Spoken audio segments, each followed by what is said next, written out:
Welcome to Conversations with Healers, a podcast and video interview series that features intimate, soulful, and cozy conversations with self-healers and healers. Healer to healer, we dive into all aspects of self-healing and healing and being and becoming a healer. I am Damla. I am a healer and the host of this podcast, and I can't wait for you to listen to this conversation.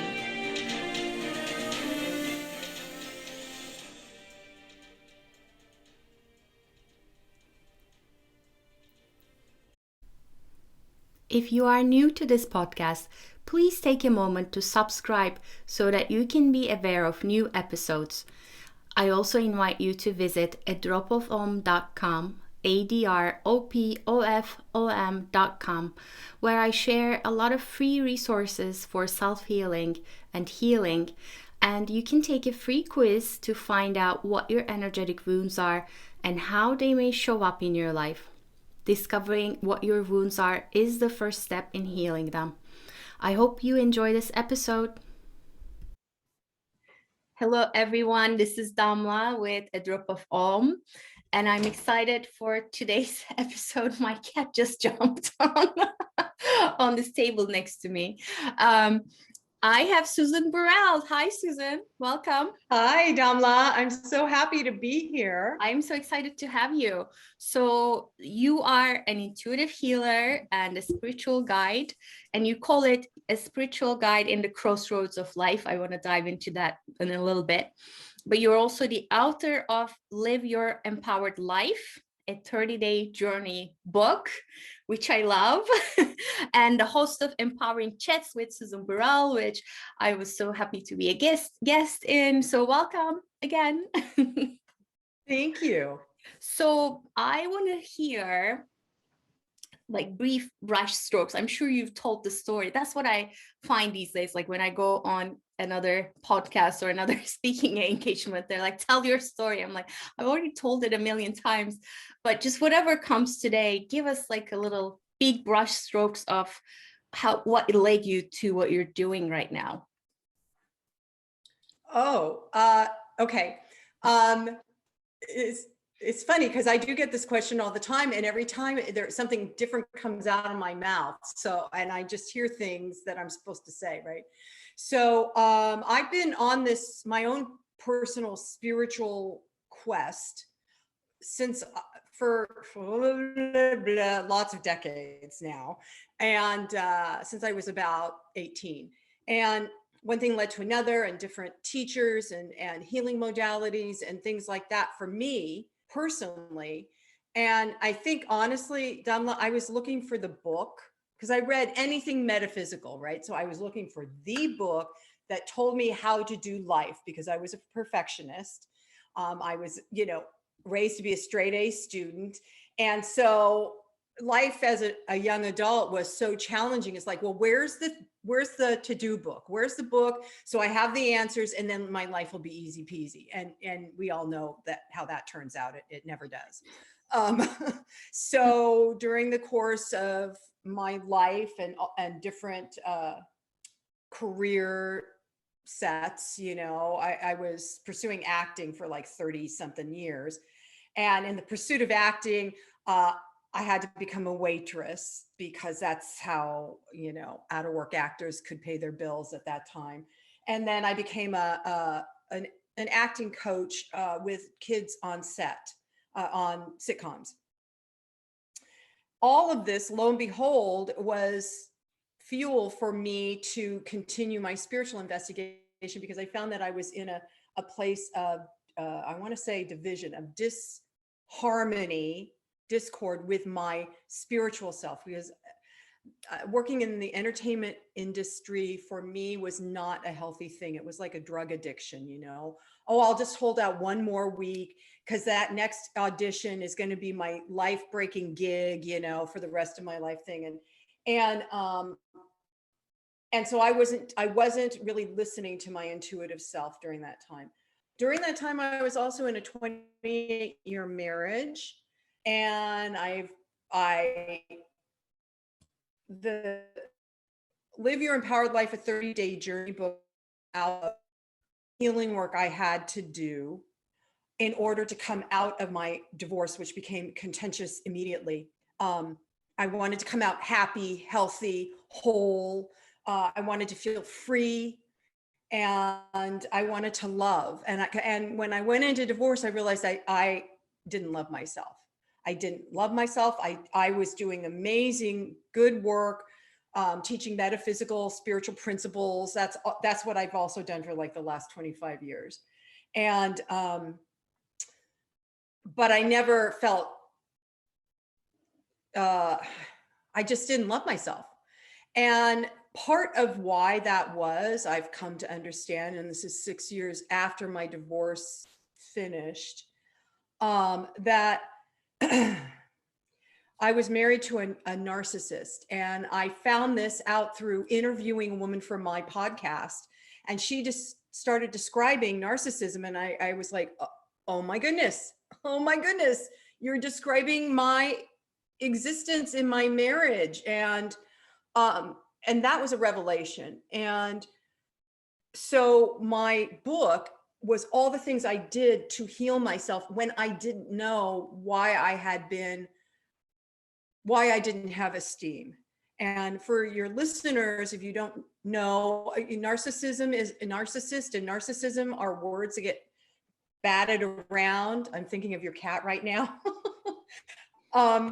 And people don't really know what it is. And only people that have been raised up by a parent who is a narcissist, or been involved in a relationship, whether it's a intimate physical relationship or a work relationship with a narcissist, people don't know how damaging those personality types can be. Because basically what they do is they suck you dry. They source you. You become their source of esteem, their source of energy. So basically any esteem I might have had was, sucked away. So, so the journey back to myself has been an empowering journey for 100% sure. I'm still doing the work. I have to do it daily. I call on other healers like yourself to help me when I can't do it myself. And I really believe that's also how I built the book, Damla, because it's interactive with my website, and I really wanted individuals. It's a workbook, everybody. I'm really sorry you can't just read it and find the magic Jack and the Beanstalk bean like I was looking for. You have to do the work. And so I feel that it's important that you do the work with others, meaning you ask for help, something I was not good at. In fact, I had a conversation with my son last night, and he said, I don't like asking for help, Mom. I don't. I said, I know, I understand, but you've got to ask for help.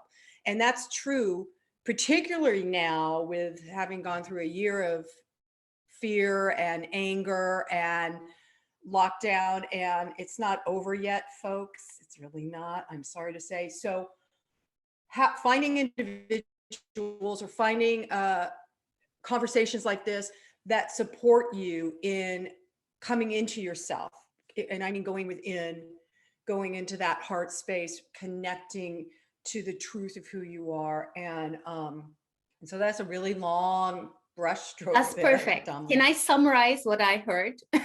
Yes.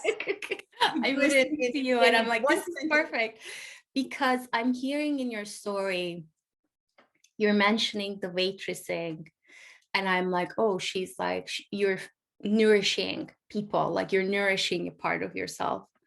And then I'm hearing you mentioning how you were coaching kids in acting. And it's like you were almost coaching your inner child in a way. And then you took a wrong turn. You started to nourish like a dark part of yourself embodied by your then husband. And then you took your power back. Talk about being empowered. back again. So in all of that, I love seeing that the story, it feels to me your story is still evolving and changing. Oh yeah. But there were a lot of moments where you were getting in contact with some sort of, without knowing, getting in contact with your inner guidance, like not quite knowing perhaps how to nourish yourself, but still attempting, like life was attempting to nourish you. So I want to hear your definition, because the book is called Live Your Empowered Life. And I love that it's an interactive book. You call it a 30-day journey book. And you mentioned that it's meant to be experienced perhaps in a community as well. I want to talk about that too. But I want to first hear, so what does it mean in your now understanding to live your empowered life? For me, it's ongoing work. I think it's true for anybody that is really wanting to live themselves deeply and wholly and highly. That's just ongoing work until we cross over into whatever the next yet to be is. And for me, empowerment is a journey because I am often, like you just described so wonderfully, I am often faced with some of those dark places in myself that I have forgotten about, or I thought I had moved through, and I'm finding now in my something years that when I find those spaces within myself, to face them and then begin to attempt to align them, not push them away. You know, in my 20s, well, actually, when I was a very young kid, this is a memory that just popped up. I used to make a list of things I needed to do in order to improve myself. This was when I was in like sixth grade. And I then proceeded to tell my two best friends that they needed to make a similar list and we could help each other. Oh my God. So for me, I set it up this way, I guess, that I'm always going to be on a journey. I'm also a Scorpio, and Scorpios, one of their totems is the Phoenix. And my life, in hindsight, is not it's not like a beginning again, you know, a burning up in an exquisite flame and then beginning again.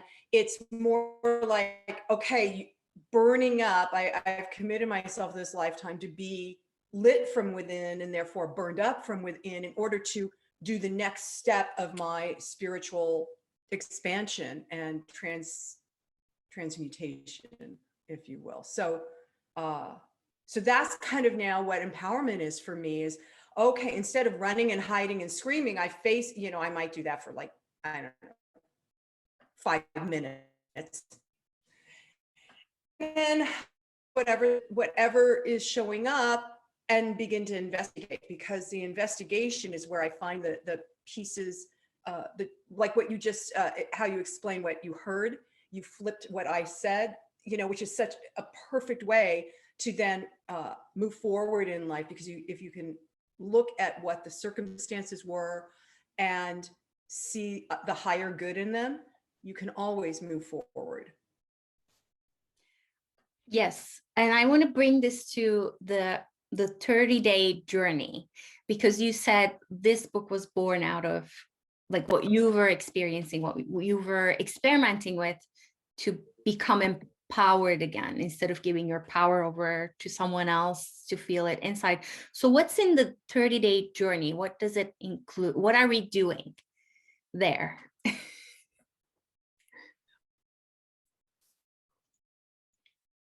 Okay.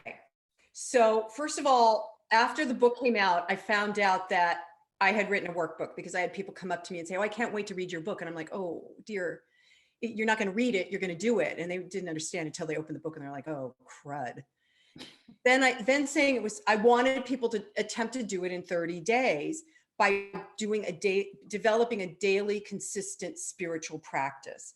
And so in the book, and a lot of people you can't really get it done in 30 days. I teach a book study and we do it in 6 weeks, so that gives everybody plenty of time to process, plenty of time to run and hide or kick and scream, or, whatever it is they got to do to stay on task. But so there's journaling prompts. There's affirmations that I wrote personally that I worked going through my divorce to help me heal. So they're proven affirmations, they worked for me. So I give people the freedom to rewrite whatever they want, that feels more honest to their heart. But there's affirmations, journaling prompts, and then the interaction with the website are guided meditations specific to each chapter. And then the book is built on the word empower. So, each letter, E for esteem, N for movement, P for, goes like that, purpose. So halfway through the book, hopefully with the journaling, people are getting the garbage out of their head, and the prompts are specific to hopefully kind of prod or poke memories, things that need to be cleared so that the energy can clear. And then halfway through, we begin to build a purpose, and whatever the new purpose might be for the rest of your life, or at least however long you want to do it, 5 years, blah.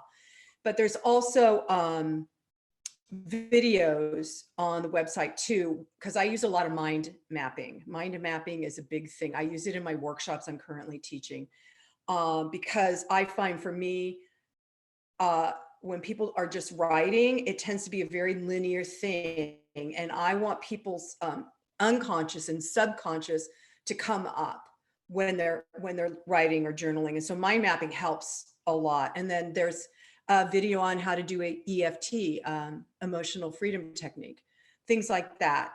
So that's why it's interactive, and hopefully, mostly because even if the person is doing it on their own, I had a person in France do the book. And one of the things she said is being able to go watch a video or listen to a meditation while she was doing the daily practice made her feel connected to me. So she felt like she wasn't doing it alone, so yeah. So, and then there's affirmation cards. The affirmations that are in the book, we put into little grab and go cards. You can grab one, work that affirmation, put it in your pocket if you're going to go somewhere. Well, hopefully people are going somewheres now, but yeah. So that all goes together, the cards in the book, just as a support system. I love that, because you also know that I write journals, meaning I'm in the process of putting one out there in the world. I wrote a journal about mantra practice, which is very similar to what you're describing, daily spiritual practice, and journaling. And affirmation, meaning in that case, they're just using the one single mantra, but so there's something about that consistency of coming back and coming back and coming back, and having that container of you holding their hands or me holding their hands and saying, okay, this is the next bit, and then this is the next bit. So you're not giving everyone, okay, do this, but you're laying out a map and saying, this is the 5 minutes you do today, and then maybe 10 minutes tomorrow, and then 5 minutes, like whatever you can do Exactly. is enough. And then that builds up over time, which brings me to, I want to dive a little deeper into all those elements you just mentioned, the journaling, the meditation, the affirmations, which are all very dear and near to my heart as well. So the journaling piece you already mentioned, there's something about that just gets things out. It's almost like, ugh, you're like, here, let me take it out. And you don't even need to sort it at times. So was that right? Something, it's not important. Yeah. Was that something you were doing during your healing process in the aftermath of Yes. Yes. Yes. Well, I started journaling when I was like 15, and that, but that was, I was taking an English class, and he said, start start a journal, and I'm like, oh, what am I going to write about? So that ended up being, oh yeah, I like that boy. And my girlfriends went out for ice cream, and then it evolved into, especially, I didn't realize it evolved into oh my God, I hate my life thing, so it was constant. Uh, it was like, oh, I was going to use a bad word. Sorry, Damla. It was like throwing up in a journal all the time. And when I would go back and reread it a year later or 2 years later, I was like, oh my God, I'm still in the same garbage. I'm still swimming in the same cesspool. Why am I not changing it? And so when I intentionally changed the way I journaled with intention to get the story I'm running out of my head, so that okay, so all of us have a story. We all have a story. We've made up a story. We've co-created a story. It plays in our head all the time, from the minute you wake up, probably while you're sleeping too. But and then we react to our lives according to this story. And the story can come from how you were taught as a child, right? It's not even your belief system that's creating the story, somebody else's, that kind of thing. So the intention is to get the story out of the head, so it's not on that constant replay loop. And then you can begin to investigate, well, what do I really believe? Well, who am I really? And, what are my fundamental pillars that I stand on? Like for me, it's integrity and strength and courage and wisdom and love, so uncovering those kind of spiritual principles, if you will, from within yourself is part of why the journaling and getting the garbage out is important, because you can't see when you're just swimming in the muck. And once that's done, then people, and I find people are absolutely, I had a group of friends I first sent the book to, very close friends from college. And one of them said, I was so excited to see your book. And then the first thing you said is, I have to write my story out. And she said, I closed the book. I'm not picking it up again. I was like, okay, all right, that's okay. There was your sign for healing. That's right. And she's beautiful and lovely, and she's not going to ever do the work because it was so confronting from the beginning. But when we have enough courage to face whatever the story is and begin to dismantle the belief system that's running our physical and mental and emotional being, then we can have an empowered life. We can have the best life. When all these transformational leaders talk about infinite possibilities and, use affirmations to create your life. Well, you got to also really believe that you want to change. And lots of people want to just like have somebody change them for you, which is why often why people come to healers as well, right? Yeah. You make me better, like you remind this before we got on the call. That's not quite how it works. But I want to come back to the journaling. You're bringing up such a good point with that resistance that your friend faced. I feel like a lot of the times when people step into this kind of inner work where they need to be the ones doing the work for it to work, there's an expectation of perfection. It's like they step back into their high school or middle school or whatever, like everything needs to be perfect. No, you just write whatever comes up. You just write whatever you notice. And then that in itself becomes a soothing balm, because you begin to realize, okay, all of these things are happening to me, in me, around me. And look at me, like I'm of course not peaceful. There's all this stuff happening. But then here's this practice that I can come back to pause for 2 seconds, where I can become aware of all the dust and noise and the struggle. And that's extremely soothing to the inner child. That's extremely soothing to our nervous systems. That's at least what I find to be one of the most valuable things in journaling and following journal prompts, which I love. I love it when what I'm supposed to write is like laid out in front of me by someone else, which you do and I do too. Which brings me to, I know from working with you that you also, do you hear intuitive guidance? That's my sense of you. See as well? It's more like a hearing. It's more hearing. Sometimes Yeah. I can see, but it's just more hearing. Yeah.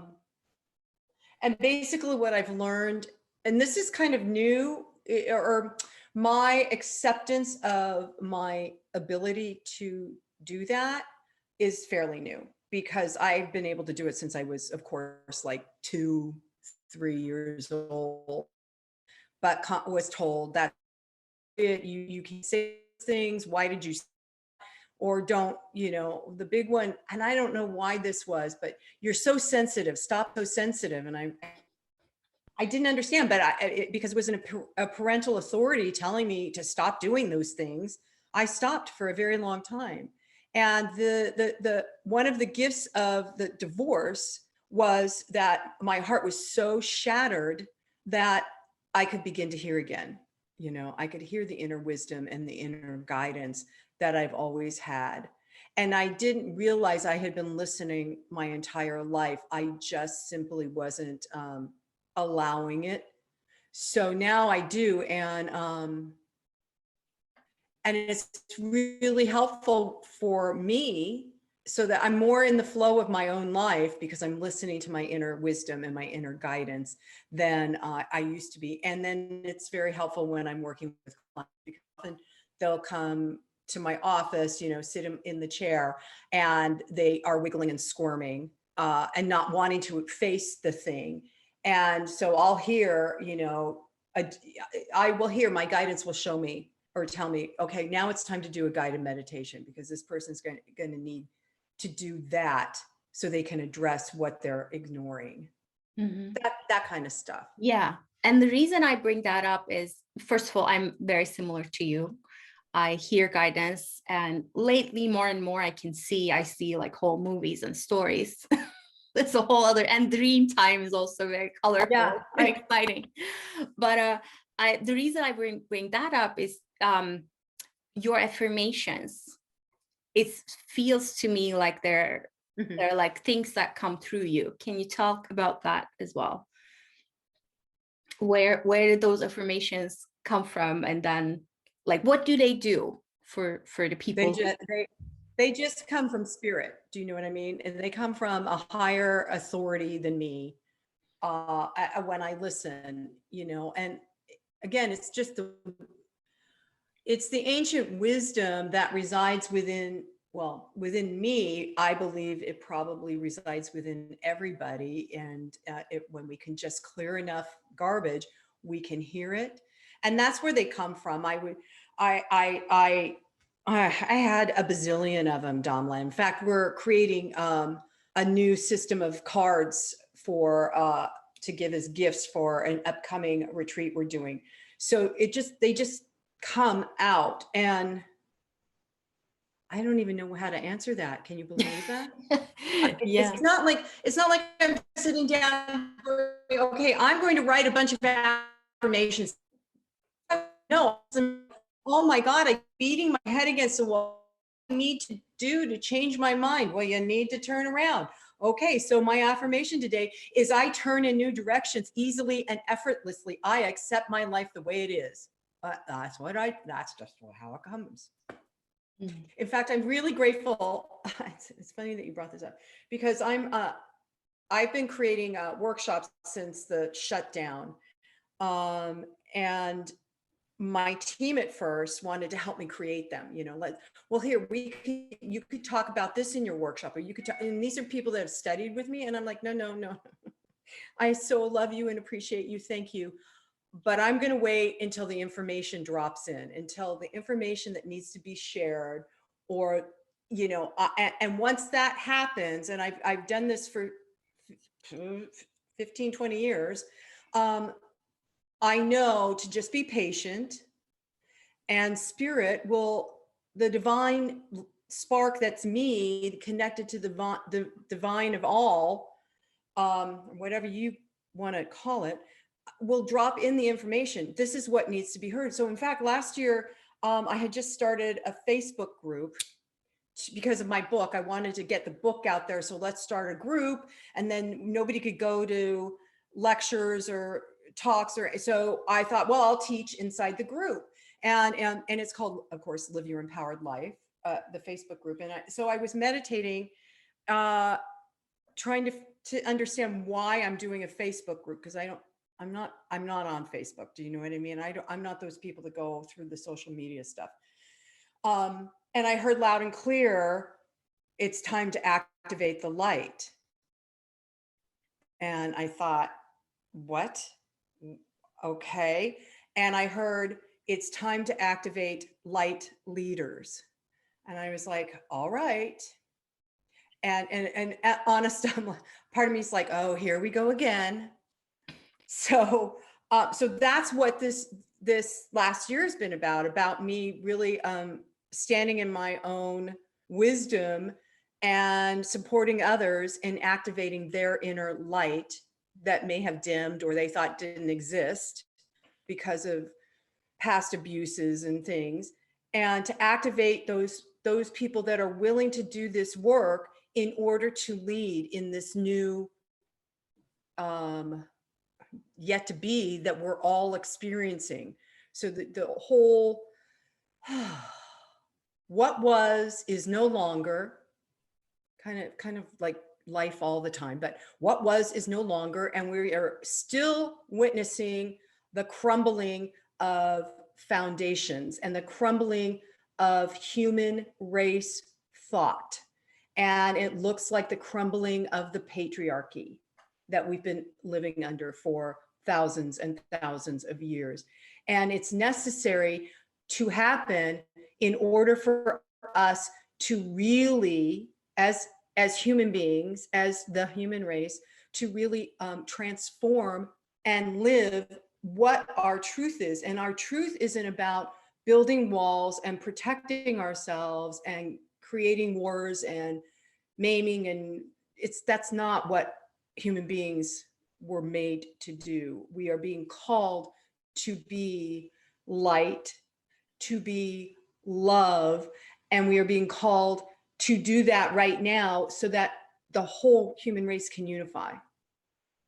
So, and in unification, that means becoming one with yourself and recognizing the whole meaning of namaste, right? Witnessing the divinity in each other, respecting it, loving it, and then knowing that you're safe because each and every individual you come in contact is of that light, or they recognize that you are of that light. And there isn't like, it's not denominational light, people, right? Nobody has a corner on the market on the light. Some people will claim that they do, but it's all of us. So I don't know how I digressed into that. No, that's perfect. So that's what I was called to do. Yes. Which brings me to the third element.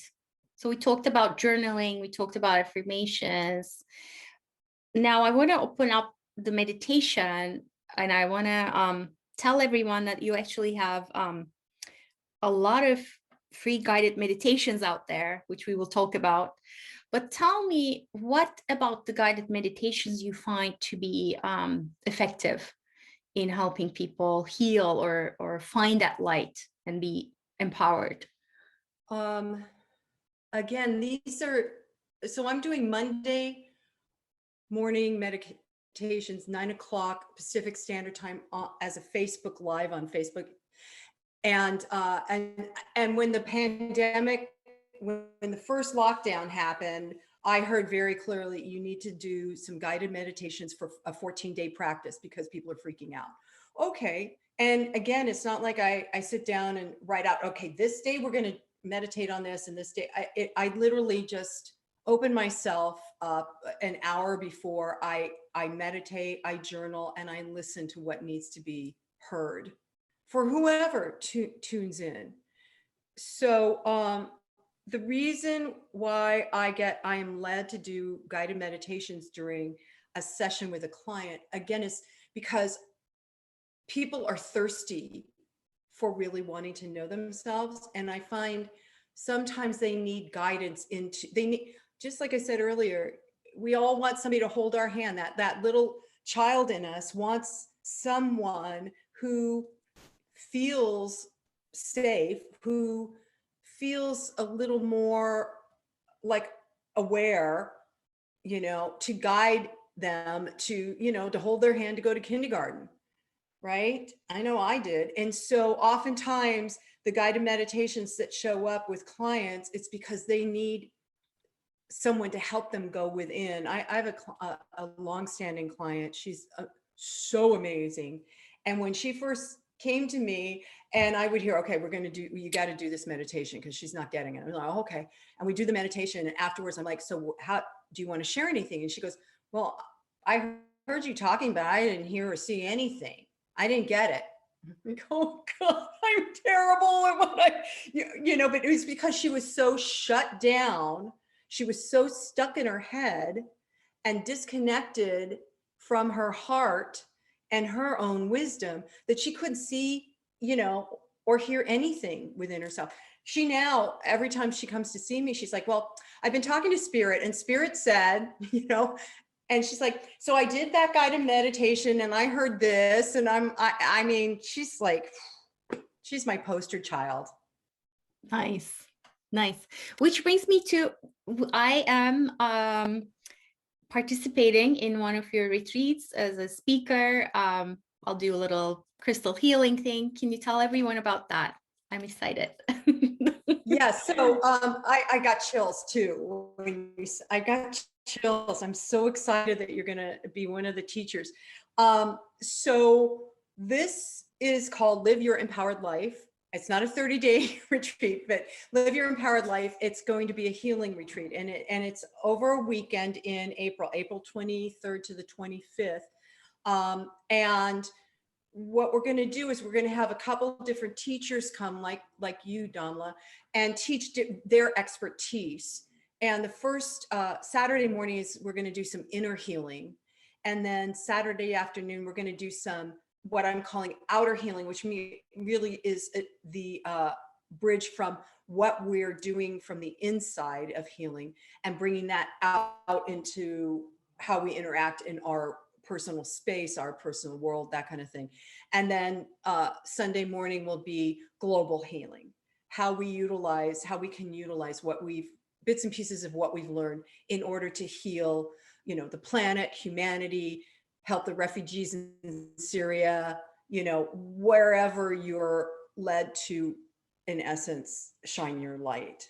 So I'm excited about it. It's actually our first one, and the people that are saying yes are very interesting people. There's only going to be about 5 or 6 teachers, including myself, but I think people are going to get a lot of healing out of it. Plus, then there's new modalities that they may not be aware of. So I'm excited to bring all that to whoever says yes to the retreat. And actually, the registration for the retreat goes live, I think it goes live. Oh, I'm going to blow it. And my team's going to. Well, how about we'll write it down. Okay. We'll tell people about it. Again, it's been a moving thing. Yeah. Yeah. It's exciting to me. And I've done live retreats, and then I've been a participant in online retreats, and then space holder for online retreats as well. But there's, people underestimate online retreats. There's still the same energy of doing your healing work within a community, and they can be powerful if you put, enough of yourself into it. They can be really transformative. So I'm excited about it too. So. Right. Yeah. Well, and I want to, yes, what you just said, and if you come willing, right, open to, I want to say open to receive, but open to do the work, then you cannot help but, transmute. Of course you will. And the people that take classes with me, I expect people to do the work. I'm not going to, I learned a very long time ago, after I was held hostage for like 3.5 hours when I was a new practitioner by a woman who kept running her story, and I didn't know how to get out. Right. I encourage people to do the retreat because they want to really change. They want to really wake up. They want to really be healed from the inside out. And if somebody comes to just like take up space, I'm not interested. That might sound a little harsh to people, but it's important because the container becomes so intimate immediately that it's important that people come really ready to open up and support each other. Yeah, it's a chance. It's an opportunity. And for me, when I hold a live event, whether it's online or a workshop, I find two things happen. First of all, people who have similar wounds show up. Yes. And then people who need to hear from each other show up. So it's somehow always like whoever needs to be there is there. So it's perfect. Yeah. It's always, it fascinates me. I just finished leading one of my 5-day workshops called Are You a Light Leader? And by the end of the 5 days, everybody saw that a lot of their wounding was almost exactly the same. And a lot of how they processed was very similar. And that was just so much fun for me to observe and then guide. But, this gets back to the thing of we really are all one in the human race. And while I may think that my past wounding is the most dramatic thing that's ever happened to me, it doesn't mean that I'm not connected to everybody else, like you said. Yeah. So yes. Susan, tell us, what do you want to say to the self-healers and healers who are like in the thick of it, who are like going through it? What do you want to say to them? We are all in the thick of it, right? I want to say that it's very important to reach out and ask for help because in my experience and some of my friends who are healers as well, we have to remind each other that it's very easy to burn out because so I'm getting a huge energy download. The healing, okay, so this is what I'm supposed to say. The work that healers do is so deep and so high in terms of the connection.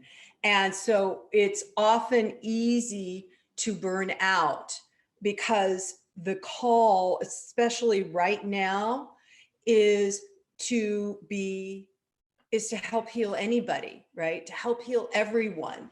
And we often, I know me and a couple of my friends, we forget that we can't be everybody's Sherpa. We can't help everyone.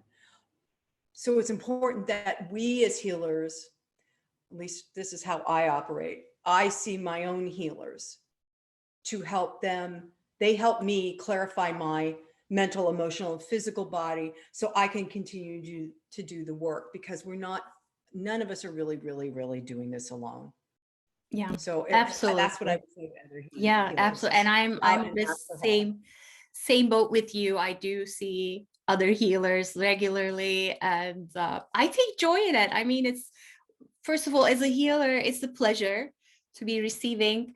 And every time I do that, I'm learning something new. I would be, working with another healing and they tell me something in a certain way. I'm like, oh, okay, that's like, I would have said it in a different way, but this is working for me right now.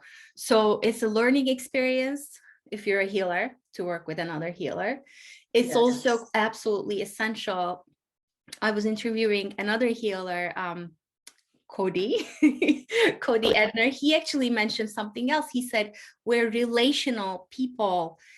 So the healing work that you do yourself, the self-healing, is absolutely invaluable, right? And we do need to do that, whether you're a healer or not, like every single day. However that looks for you, maybe it's taking a walk, maybe it's journaling, meditating, affirmations, or something else, or crystal healing in my case. Like that's non-negotiable every single day. But then there are times I want to be held. and I want to be seen in ways that I don't quite see myself. And in the work that, like, when you came to me, there are times that I want to collaborate. Like, I feel like I was receiving information, you were receiving information, and then we were putting it together, talking to your ancestors, and it worked perfectly.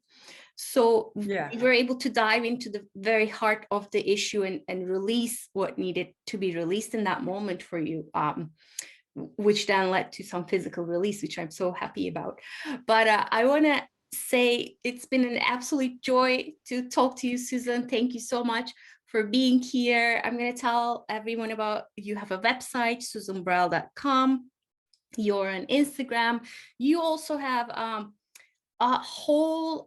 lot of free guided meditations out there in the Insight Timer app on YouTube. So I'm going to include links to all of that so people can experience your work. And I believe they can reach you if they need to work with you, or Yes. they're more than welcome to take this retreat with us. They're more than welcome to dive deep into the waters of healing. Yes. And it'll be fun, everybody. It will be a lot of fun because the people like Damla and myself we like to have joy when we're doing our work too. Yeah, absolutely. Thank you so much, Susan. Thank you, Damla. I appreciate it. Thank you so much for tuning in and listening to Conversations with Healers. If this episode spoke to you in any way, please leave a review or comment, like or love it, and share it with others in your life. This is a true soul love project from my heart to yours. I really appreciate your help in spreading the word.